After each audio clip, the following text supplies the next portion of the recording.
It was a pleasant summer afternoon in Sydney's CBD on the 13th of August, 2019. The area was teeming with people, workers carrying out their daily duties and walking to and from meetings, as shoppers trying to find a good bargain. Just after lunchtime, however, the city was thrown into chaos as a man brandishing a large, bloody kitchen knife began to run rampant throughout the streets. It was around 2 p.m. that afternoon, and 41-year-old Linda Bowe was walking along York Street. Linda was employed at the shipping company Costco, which had an office in Sydney's CBD.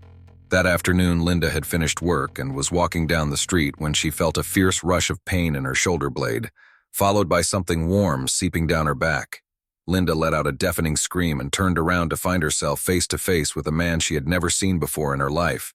He was wearing a balaclava and was carrying a large kitchen knife in his hand that was covered in blood. His hands were also stained red with blood, and his white shoes and gray hooded sweatshirt had specks of red on them. The man took off running as Linda herself ran into the nearby Hotel CBD, clutching tightly to her shoulder blade as blood pooled on her t-shirt. As the man ran erratically through Sydney's CBD, he screamed, "Allah Akbar," capturing the attention of numerous onlookers. He was swinging the knife wildly, attempting to stab and slash anybody he came into contact with as he bolted down the street. People were swerving away from the bloody blade. The immediate first thought was that the man was a terrorist. Putting their fear to the side, a bunch of men on the street picked up whatever was in their vicinity. Some grabbed chairs, while others grabbed a milk crate and a crowbar and gave chase. John Bamford was going about his business that day when he spotted the chaos unfolding. By now, the sound of screaming was emanating throughout the streets as terrified members of the community ran for their lives. John grabbed a chair and pursued the armed man. The man was backing away from him in the middle of the street, but still shouting and waving the knife around. At one point, the man kicked a green bicycle towards John, but he stayed steadfast in his pursuit of the knife-wielding man. Jeff Stone was standing nearby. He watched the scenario before him for several moments before springing into action. He grabbed the first thing that he could see, a milk crate, and began trying to apprehend the suspect, or at least prevent him from harming anybody else. A group of firefighters followed suit. They had been driving in their fire truck when they saw people running for their lives on York Street. They could see a man covered in blood and armed with a knife. They turned on the air horn to alert passers-by to get out of the area, then put the fire truck in park. They jumped out of the fire truck and ran towards the armed man. The group of men shouted at the man to put the knife down, but he continued running wildly up the middle of the road. The man ran onto Clarence Street and launched himself onto the bonnet and roof of a car that was stopped at a traffic light. John followed close behind, still armed with the chair, which he used to defend himself and to try to stop the armed man from stabbing anybody else. The man screamed that he wanted to die and urged the men to shoot him before he killed them. Upon realizing the dangerous situation, the driver of the car pushed his foot to the pedal, sending the armed man tumbling onto the ground. By now, a handful of other men had joined John and the other men as they attempted to intervene and prevent any more bloodshed. The knife-wielding man just continued to shout, urging the men to shoot him in the face and shouting that he wanted to die. Working together, the group of men was able to grab the armed man and hurl him to the floor near Wynyard Park. He was still clutching tightly to the knife, but once on the ground, it was kicked away from his hand by Stephen Georgiadis, who had run over to try and assist in the apprehension of the attacker. The group of men was able to keep the armed man pinned down with the assistance of chairs and a milk crate. He screamed that he had a bomb in his backpack, but the men were undeterred. The man didn't struggle as he lay on the ground, his eyes wild and his hands bloody. By now, phone calls had come flooding into the police from onlookers who'd witnessed the terrifying ordeal unfold on the streets before their very eyes. They arrived on the scene with sirens blaring in just 3 minutes. They found the man still pinned to the ground, with one man using a chair to restrain him while another was holding a milk crate over his head like a cage. The officers put the man in handcuffs, hauled him up off the ground, and placed him into the back of the police van. In there, the man only continued to shout. The knife-wielding man was identified as 20-year-old Mert Ney. Just a stone throw away from where the chaos was unfolding, 24 years old Michaela Dunn was living with a roommate in an apartment in central Sydney. She was home alone that day. As her roommate watched the news on the stabbing, she sent Michaela a text message to see if she was okay and to see if she was watching the news. Michaela never replied. The roommate tried to call Michaela several times, but the phone simply rang, and Michaela never answered. Fearing the worst, the roommate rushed home. She unlocked the front door, and as soon as she stepped foot inside the apartment, she was met by a bloodbath. The lifeless body of Michaela was lying on the floor, surrounded by a puddle of blood. Michaela had been stabbed in the face, neck, and chest. Her throat had been slashed with such ferocity that it had reached the spinal cord. Michaela had put up a desperate fight for her life, raising her hands and arms to try and fend off her killer. Michaela was a former Rosebank College student in 5 Dock, where she was one of 4 social justice captains. She graduated from there in 2012 and then enrolled at the University of Notre Dame in Sydney, where she was studying marketing and public relations. Michaela loved to travel and enrich herself in new cultures. She had just recently traveled to the United States to attend Coachella and had spent New Year's Eve in Sri Lanka. She also traveled to Fiji the year before, where she donated supplies to a rural school.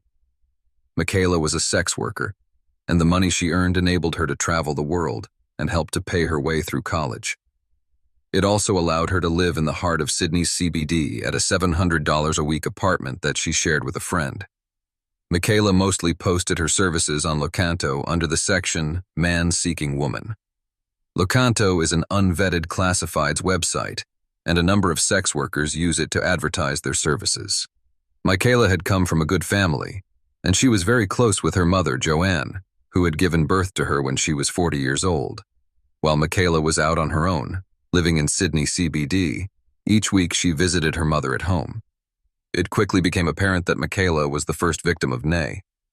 Investigators had obtained surveillance footage from Michaela's apartment. It showed Mert Nay entering at 1:30 p.m.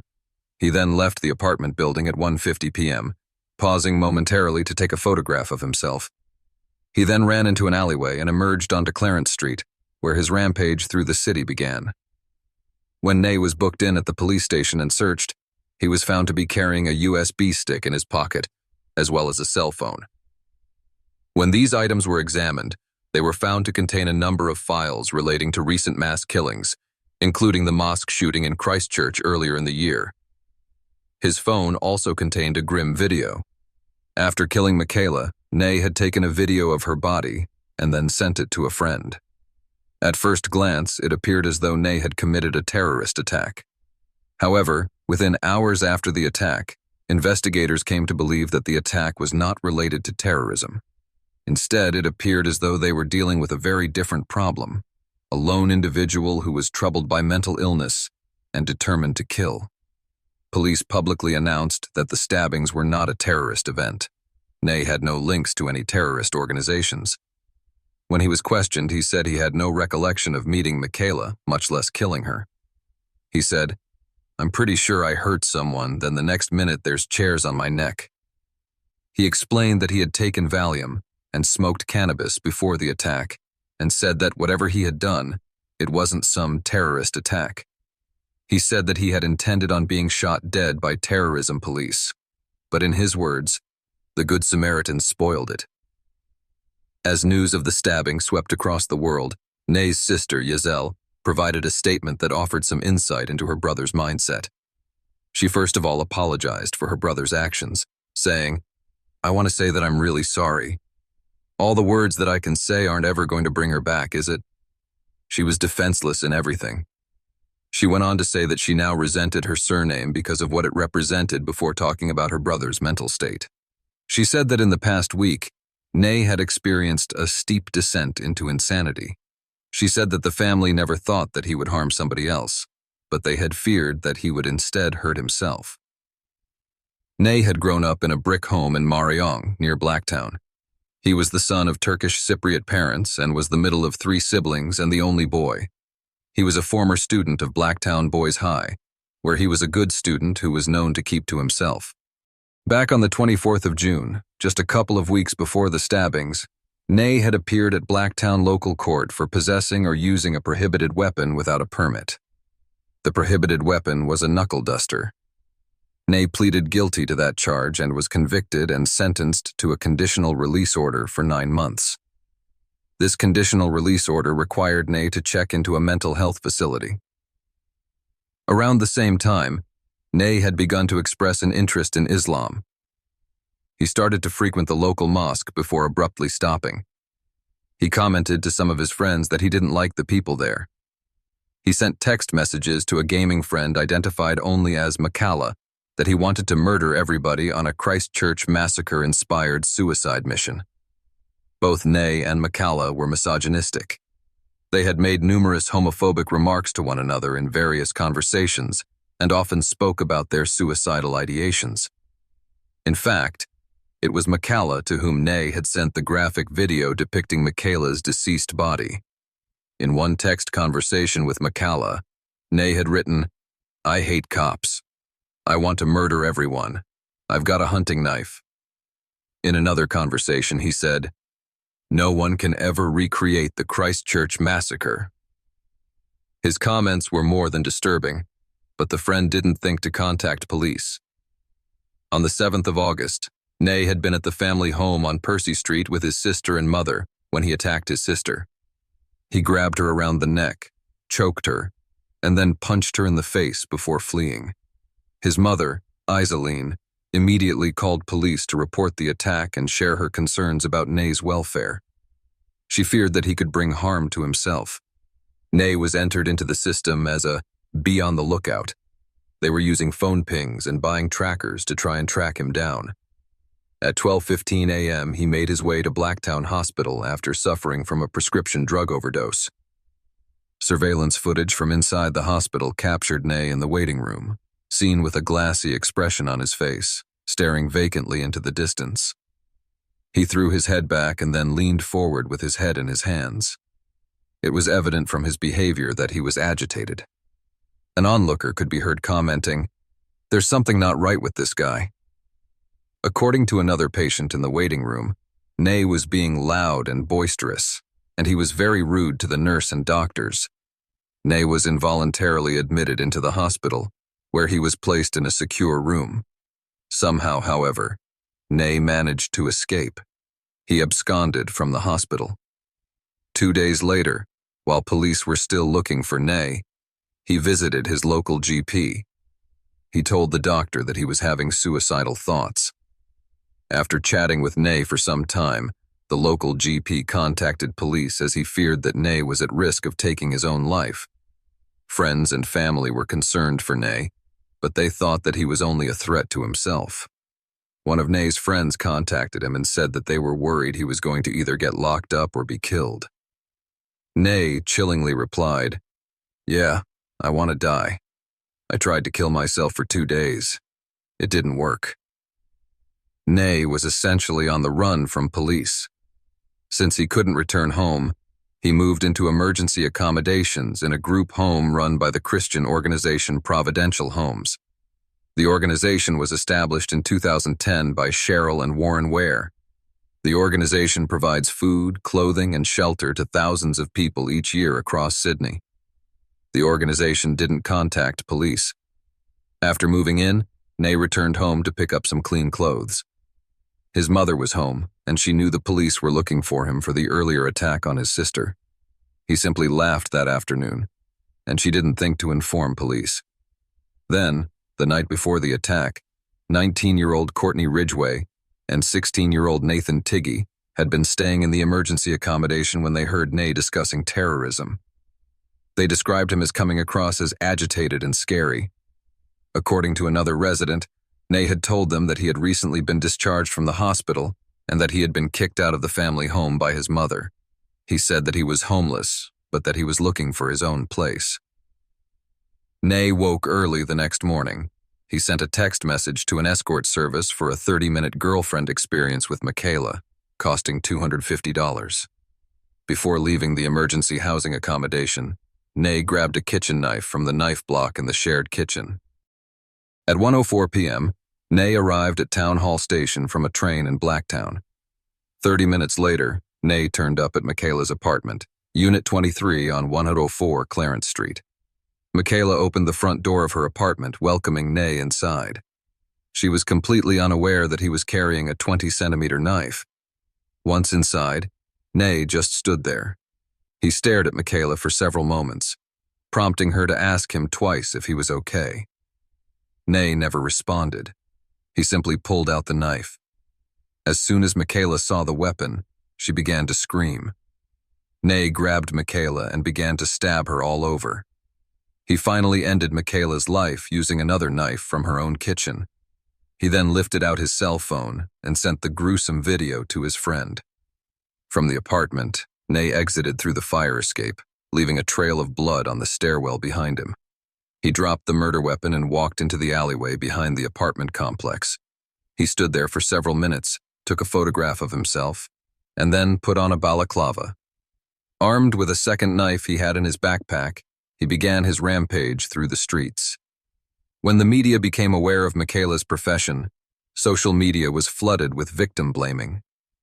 People suggested that because Michaela was a sex worker, she had put herself in a dangerous position and should have known better. A lot of articles reporting on the case didn't even refer to Michaela by her name or use the word woman. They simply referred to her as a murdered sex worker. Far too often, when a sex worker is killed, victim blaming is rampant, as if they have somehow offered themselves up to sexually and physically violent men and are therefore deserving of whatever violence comes their way. Emphasizing the occupation of the victim only perpetuates stereotypes of sex workers, completely detracting from the tragedy and the real issue. The day after the stabbings, Linda, who had been stabbed in the shoulder blade, was reported to be in stable condition in Sydney's St. Vincent's Hospital, with Commissioner Fuller commenting that it was a miracle that she was alive. The brave men who stopped Nay's rampage were understandably hailed as heroes. It didn't even bear thinking about how many more victims there could have been if someone hadn't stepped in to apprehend him. New South Wales Police Superintendent Gavin Wood said, "I want to acknowledge these people, these members of the public who got involved. They are brave, and I can only use that word seriously. They are significantly brave people. They approached the person with clear evidence of the stabbing previously. These people are heroes, and I want to acknowledge that." On the 16th of August, Nay was charged with murder, attempted murder, wounding with intent to cause grievous bodily harm, intentionally choking with recklessness, and common assault. Outside the court, Nay's attorney, Samer Cassis, said that his client was going to be defending those charges. He stated, "He's going through a very difficult situation at this time, but in relation to the allegations, he'll be defending the charges on the grounds of mental illness." 10 days after the charges were filed, Michaela was laid to rest. Hundreds of mourners gathered at Rookwood Cemetery to pay their final respects. In October, Nay was hit with more charges. He was charged with possessing child abuse material, which was found on a USB stick in his pocket. He was additionally charged with possessing cannabis and being armed with a knife with intent to cause a serious offense. As the prosecution and defense were building their cases, a mental health assessment was ordered for Nay. The purpose of the mental health assessment was to determine Nay's competency, to see if he understood the charges against him, and to assess whether he could assist with his defense during the trial. It became evident that Nay's defense team was planning an insanity defense. However, in October of 2020, it was revealed that they were now negotiating a plea deal for Nay. Defense counsel Cassis said that the prosecution had offered them a contra deal, and they needed some time to consider this offer. Just the following week, Nay appeared in court once more to accept the plea agreement and plead guilty to the murder of Michaela Dunn and the stabbing of Linda Bowe. He also pleaded guilty to common assault against his sister and cannabis possession. As part of the plea agreement, 6 additional charges were withdrawn, including attempted murder, wounding with intent to cause grievous bodily harm, being armed with intent to commit an indictable offense, and possessing child abuse material. Defense counsel Cassis commented during the court proceedings that his client was very sorry for what he had done, and that he was going to argue during the sentencing phase that Nay's mental health was a significant contributing factor to the attack. While the prosecution had wanted a life sentence, the judge took Nay's mental condition at the time into consideration. Nay was ultimately sentenced to 44 years in prison, with a non-parole period of 33 years. In handing down the sentence, Justice Peter Johnson described Nay's actions as a violent, terrifying, and chaotic rampage. He described Ney as a violent person and stated that he continues to be a dangerous person. Outside of court, Michaela's sister Emily said, "I'm not angry because there's no point in being angry, but I am really, really frustrated with the system. There were so many times that could and should have stopped what happened on the day Michaela died. There would have been so many opportunities to stop the crime." In June of 2022, Ney was convicted of assaulting an officer at Goulburn Correctional Center. There had been reports of a minor fire in his jail cell. Officers escorted Ney to a high-risk management unit clinic to observe him for smoke inhalation. While there, he lunged at one of the officers and then spat in his face. He was sentenced to an additional 15 months in prison. The 2019 Sydney stabbing incident highlighted glaring gaps within the state's mental health system. For a number of weeks, Mert Ney had been in and out of hospitals at the same time he was wanted by police. There was a lack of communication between the services, including the Emergency Housing Organization, which was not required to inform police of who was living there. If just one of these services had gotten in contact with police, then maybe, just maybe, the stabbings would never have happened. In the end, the rampage was cut short by a handful of Good Samaritans, just everyday people who put their lives on the line to prevent further bloodshed. That's all in this file. Please be sure now to watch another video and of course press on screen to subscribe to my channel now because you wouldn't want to miss what's next. And I'll see you next time.